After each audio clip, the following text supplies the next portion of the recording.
достар. Төлөкөн кичи районунан, Төлөкөн 4 үйүнөн 3 бөлмөлүү батир сатка чыкты. Ушул батир биринчи этаж, могу айнектер болуп калат. Жүрүңүздөр, ичине кирели анда эмесе. Төлөкөн кичи районунан аябай сонун үй сатууга чыкты. 3 бөлмөлүү батир 105 серия.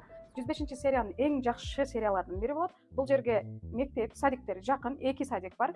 Жомок садиги жана Мерим садиги жана Керметоо мектеби бар. Анда эмесе кухняга кирели. Кухня кенен, жакшы, 80% бул үйдө калат эмеректери, холодильник, газ печкалары баары калат. Анда конок бөлмөгө кирели. Конок бөлмө кенен, жарык, уютно, жылуу. Бул жагында балкону бар. Балконда көрсөңүздөр болот. Балконда аябай кеңири. Балкону дворго карап турат. Балдарыңыз сыртка чыкканда деле көрүп карап турсаңыздар, байкап турсаңыздар болот. Анда эмесе биз дагы бир бөлмөгө кирели. Ата-энелер уктоочу бөлмөсүнө кирели. Ата-энелер уктоочу бөлмөсү дагы кенен, жарык. Бул жакта да балкону бар. 2 тараптуу балкон болгон.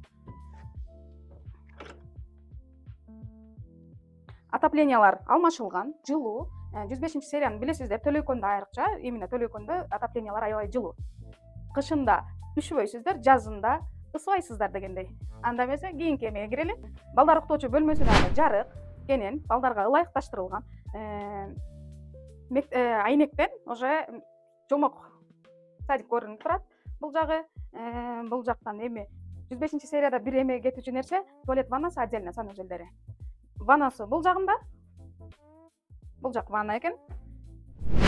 Азыркы учурда ваннада ремонт жүрүп жатат дейт эси. Анан стиральный калат экен. Бул жагында кладовкасы бар экен бир. Экинчи кладовкасы бул жагында. Анан акырында биз санузелди көрсөтөлү. Элге көрүнүктүү жери. Кызыккандар болсо, бизге чалыңыздар. Документтери так, ипотека жолу менен да алсак болот. Келишим бада.